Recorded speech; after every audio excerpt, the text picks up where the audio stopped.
Aray, si Den Chase nga isa to siyang Cebuano, kapwa Bisaya nga kuno to siya, taga Cebu gid ni siya, si Den Chase nga na siya Facebook page nga nag-upload to siya ganina lang. So taga na to nag-reaction tungod to sa nahitabo noong Marso pa. Karong buwan na. Karong tuiga, karong buwan na. No, anong karong tuiga na ay nahitabo sa California kasi to siya, kasi slang kasi to siya, kasi naka-American base kasi to siya. Ito si Den Chase. Kaya pag nagsalita to siya sa English, mamaya makita niyo yung paano siya magsalita. Nag-ano to siya, nakakuha og mga dokumento gikan sa archive sa Amerika mahitungod patungkol ho doon sa nangyari noong March 8 nga itong si Paolo Tantoco nga isa to sa mga kasama ni First Lady sa First Lady Liza Marcos. Nahawa tuloy ako sa pronounce bueno, ayusin natin. First Lady Imelda, no. First Lady Liza Marcos na nagkaroon to ho ng malaking balita sa Amerika. Lalo na ho dyan sa California na kasi ito si Paolo Tantoco ay hindi kasi ito basta-bastang tao. Ay isa to siya sa pinakakilalang lang naman na negosyante sa Pilipinas. Anak ito ng mga Tantoco at ito siya. At ay isa to sa nag-manage sa kanilang negosyo itong Rostans, di ba? Ito ho yung anak ng mga Tantoco, ito si Paulo, ay isa rin to sa mga may hawak nga dyan sa kanilang kumpanya, itong Rostans nga. So, sa kasawiang palad ay may hindi magandang nangyari ito noong March sa Beverly Hills, Hilton Beverly Hills, nga doon to inabot ang kanyang buhay na natagpuan na lang mangho nung umaga na wala na hong buhay ito siya.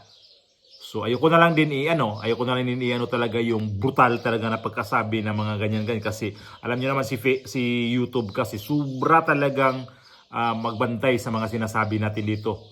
Kaya ma-restricted, kaya isa ako sa nag-ingat na rin magsalita kasi ayoko ma-restricted kasi ayoko ma-restricted yung video ko kasi mahirap na. Di naman strike.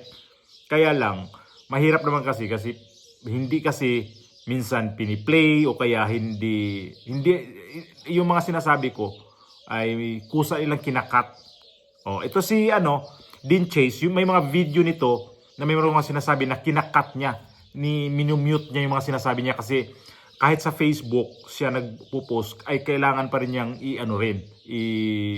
tanggalin ho yung mga masisilan talagang mga lingwahe mga palabra na hindi talaga pwedeng sabihin sa social media. Alam nyo naman, kahit Facebook, TikTok, meron silang mga regulation na hindi dapat natin labagin dahil pag nilabag natin yan, magkaroon tayo ng mga restriction sa kanilang mga alituntonin na hindi tayo pwede magsalita ng mga ganon, lalo sa mga brutal kasi mahirap na. So ito yung video, pagtiyagaan nyo ho itong panoorin kasi ay napakaganda nito. Dahil ang involved dito sa nangyari nito ay itong si First Lady Liza Marcos na isa to sa person of interest lang naman sa nangyari nito. Itong video. I think it's time for you guys to know. Today I'm going to read to you guys very important excerpts or portions from the document that I have received from the police department's archives. If you remember, if you have been following me, I was one of the few who've been provided the original document with the complete accounts on what had happened on the 8th of March, on a Saturday, when Paolo Tantoco died. So yeah, I really don't know what's going to happen to me after this. So if you have been following me, you should know by now that I have received a couple of documents from the archives dito sa police department katong nahitabo dito sa Pizza Utso sa Marso katong namatay si Paolo Tantoco. First document is the complete account of what had happened there. Hinatag siya mismo sa akong kanang kliyente. Nagtatrabaho gid mismo dito sa archives. That was a couple of days after that incident. And then the second document is katong naglibog ko anong gisendan ko nila pizza 5 man to sa Abril siguro. Basta nakadawat ko first week of April nga nakadawat ko kanang document stating na dili ko na sila mo hatag og any information about what had happened there. Apparently it's because it is now considered as a high profile case. Motong hinungdan anong ni refrain na sila from providing any information as to what had happened there.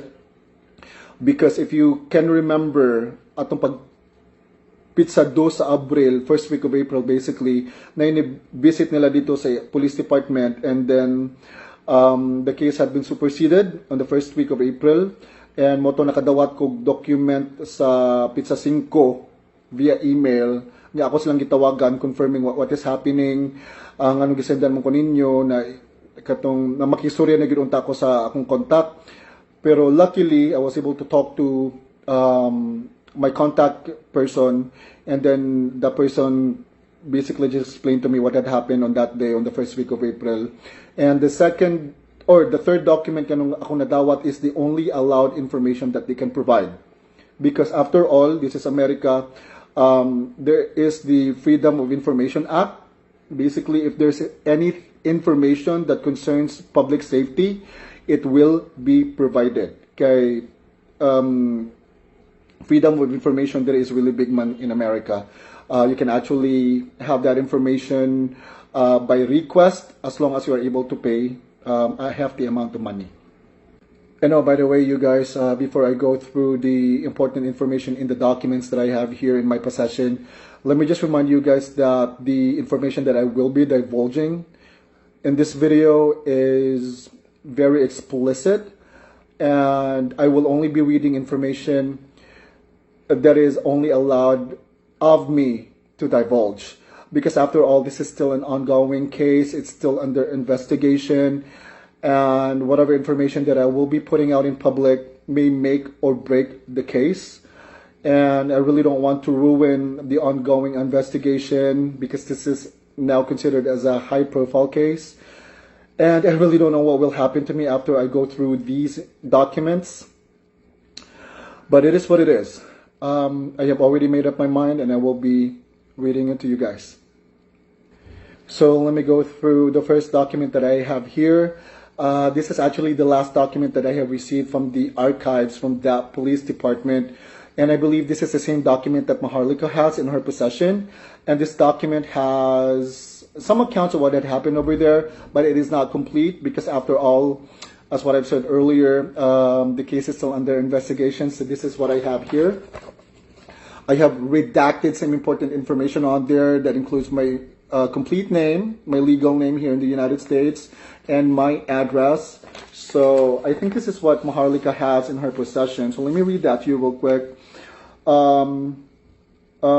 This letter is in response to your request, the request under California Public Records Act, the act in which you seek a copy of Police Report 2005 000110805, the electronic request made to the Beverly Hills Police Department, BHPD, on blah blah blah. The BHPD has determined that the request in part seeks copies of disclosable public records in the BHPD's possession. So under that, if you are going to check on here, it has the description of the crime.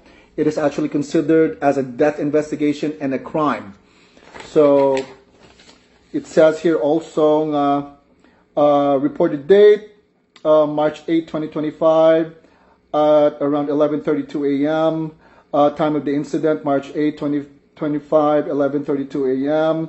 Victim age Juan Paolo Tantoco, 44. Summary of the incident: on Saturday, March 8, 2025 at approximately 11:30 hours, officers were dispatched to the Beverly Hilton Hotel regarding a person not breathing. Officers entered the room and observed hotel security performing chest compressions on an unconscious male subject. Officer took over with life-saving measures, and subject was pronounced deceased at 12:05 hours by the paramedics. So I believe this is the same document that they are sending out to everyone if ever mangayo kag kanang document ba kay manghatag mo gina sila, public records mo gina siya. So more than ang allowed nila nga pwede nila mahatag sa public, no? Very vague. It does not have complete accounts on whatever happened on that fateful day on the 8th of March. And the second document that I have here, let me just read that on my computer. It's right here. This one, I received this on the 5th of April. Let me read it to you real quick. Basically, gist aning a document is that they are not going to divulge any information. I believe this was after those Asian-looking men visited the police and archive department on the 2nd of April. So basically, first week of April, nang limpyo gid sila nga mga sayop nga nabuhat atong kuan ba sa archives department. So money, the second document, and we go to the first document. The document that I have received from my client. So guys, ako lang basahon ninyo no, but throughout me reading this document, I will be redacting some information as well, very important names, and some people that I will be protecting because I do believe that they have nothing to do with the case. However, since their names are here, I will be reading them, but I will be redacting them when I edit the video. Okay? Alright, so let me just go through the document that I have received from my client who works at the Archives Department. Okay.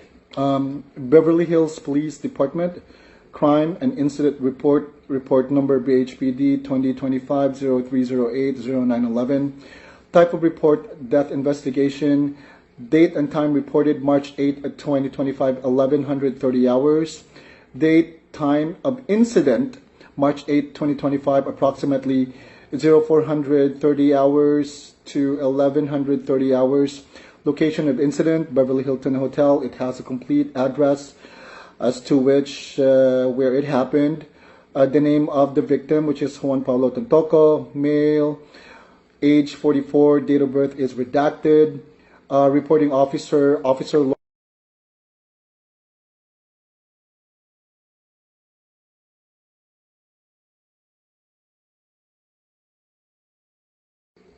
narrative summary. On Saturday, March 8, 2025, at approximately 1130 hours, BHPD dispatch received a 911 call reporting an unresponsive male individual located in room number at the Beverly Hilton Hotel.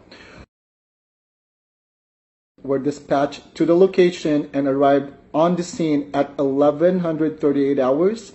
Upon entry to the unit, responding officers observed a hotel security performing chest compressions on an unconscious male subject, later identified via identification cards as Juan Paulo Tantoco, date of birth redacted, age 44. Officer took over administering CPR until Beverly Hills Fire Department BHFD paramedics arrived on scene at approximately 1145 hours. BHFD personnel assumed life-saving efforts. However, after approximately 20 minutes of advanced cardiac life support, ACLS measures, the subject was pronounced deceased on scene at 1205 hours. Notification was made to the Los Angeles County Coroner's Office, who took custody of the body for examination. Now we go to the witness statements. Date of birth redacted. Stated that she and other associates, including and the decedent, had dinner at the Waldorf Astoria on the evening of March 7, 2025. She observed Mr. Tantoco exhibiting signs of distress, including profuse sweating, incoherent speech, and visible disorientation. She recalled inquiring whether he required medical assistance, but Luis Araneta Marcos reportedly downplayed the symptoms and suggested that Mr. Tantoco return to his hotel room to rest. So there are so many statements here from different witnesses, but I'm just going to read a couple of statements from very important people that I believe has something to do with the case. So the second statement from the witness that I'm going to read is from date of birth is redacted. Mr. corroborated the timeline provided by Mrs. He stated that he and Mrs. Marcos escorted Mr. Tantoco back to room at the Beverly Hilton 2235 hours. A continuation of the gathering occurred in the penthouse until approximately 0100 hours on March 8, 2025 on a Saturday, the next day when some guests departed. Third statement from a witness is from date of birth is redacted. Mr. remained at the party in room 5 along with Mrs. Marcos and Mrs. He reported that between 0445 and 0515 hours, Mr. Tantoco began convulsing. He confirmed that Mr. suggested calling emergency services but was reportedly discouraged by Mrs. Marcos, who stated that the behavior was a typical reaction to excessive recreational substance use. Fourth statement from a witness is from Mr. Alfred. Date of birth is redacted. Mr. emphasized his concern for the victim's deteriorating condition. He noted that Mr. Tantoco's convulsions appeared intermittent and diminished over the next few hours, but at around 1100 hours, he noticed the subject was completely unresponsive, and at that point, he made a phone call to the hotel front desk, prompting the emergency response. Okay, I'm going through the crime scene observations. This is from the first responders who came to the crime scene. And I'm sorry if I keep cutting off the video because I just want to go through, the pages before I actually read them to you because it takes a while. Sige, so done na to, no? On the crime scene observations, upon initial examination, the scene was contained to room. The living area had evidence of ongoing party activity, notably on the coffee table were observed. One clear plastic bag containing a white powdery substance, preliminary field tests still pending. 3 used syringes containing residue suspected to be narcotics. Several open and unopened bottles of alcohol. A mirror of powder residue and rolled up bills. No evidence of forced entry, struggle, or foul play apparent at the scene. Photographic documentation of the scene was conducted by Forensic Unit Officer CS, and all physical evidence was collected, labeled, and submitted to the BHPD evidence room under chain of custody protocol. Now we're going to the investigation status. Let me go through here. The case remains as a death investigation pending toxicology and autopsy results from the Los Angeles County Coroner's Office. At this time, the following individuals have been listed as persons of interest and are subject to ongoing questioning. So it has so many names on there that are listed, but one name stands out, which is Luis Araneta Marcos. That's what it says here. Now, below that, it says travel restrictions have been requested through the California Office of the Attorney General for the above individuals as precautionary measures until further clarification can be made regarding the events leading to Mr. Tantoco's death. Now, we're going down to the very bottom part of the document. It says here, supervisory review. The circumstances surrounding the delay in seeking medical assistance have been noted and may constitute contributory negligence pending legal consultation. The presence of controlled substances at the scene and the statements provided by the party attendees warrant further inquiry into possible involuntary manslaughter, drug distribution, or obstruction of emergency care. A follow-up report will be submitted upon receipt of autopsy findings. The case is assigned to Detective Homicide Division, badge number. So, mo na to, no? Ako na dyan nabasa ninyo ang mga importante nga parts sa document nga akong na-receive. But you really don't need to worry because the entirety of the document had already been forwarded to the people, the person that would need it the most in the future. As a matter of fact, I really do believe that the information that I have just read to you guys are the information that needs to be known to public, especially to the Filipino people, because the Filipino people deserve better. And it's just so sad that our leaders there are just the worst. You know what I mean? And it's really devastating that the kind of governance that we have there is just destroying our country. Napanood niyo bang buo? O, di ba? Kuyaw kaayo ba? Kini si Liza Marcos. Kasi kauban gid siya adto. Nani video nga na-upload. Hindi to siya nga pure talaga na vlogger. Parang ako lang din ba na nagva-vlog tapos nakuhaan og video ni si Liza Marcos. Kauban sila ni Frasco, mag-asawang Frasco, si Tantoco buhay pa to na bago nawala ni siya na bago ning uli sa kanilang hotel na nakuhaan ni sila sa pag-video nga sa usa ka restaurant sa Filipino nga may-ari sa California na buhay pa to siya. Pero nung umuwi na kasi nga na parang hindi yata magandang pakiramdam kaya pinayuhan, 'di ba sabi nga niya na parang pinayuhan siya na uwi muna sa hotel kasi hindi maganda yung pakiramdam niya. Yun pala high on fly ang nangyari nito. Kaya ito yung nangyari sa pagtakip ng mga pangyayari noong nakaraang mga buwan lang. Pati media nito, hindi lumabas itong mga istorya na to. Patuloy ho itong pinasinungalingan sa palasyo na hindi daw totoo ho yun. Fake news daw. Yan laging sinasabi ni Claire Castro eh. Fake news yan. Peddlers, ano pa yung mga niya. Kasi totoo talaga.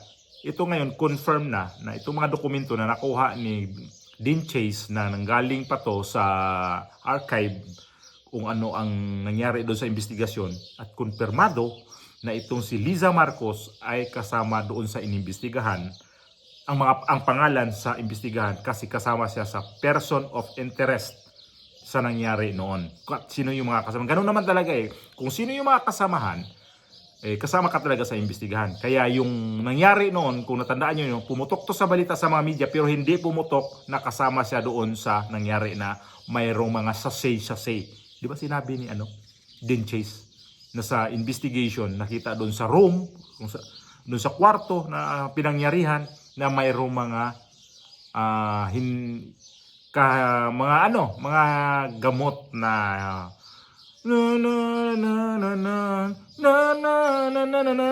kantahin na lang natin kasi ma-restrict nga.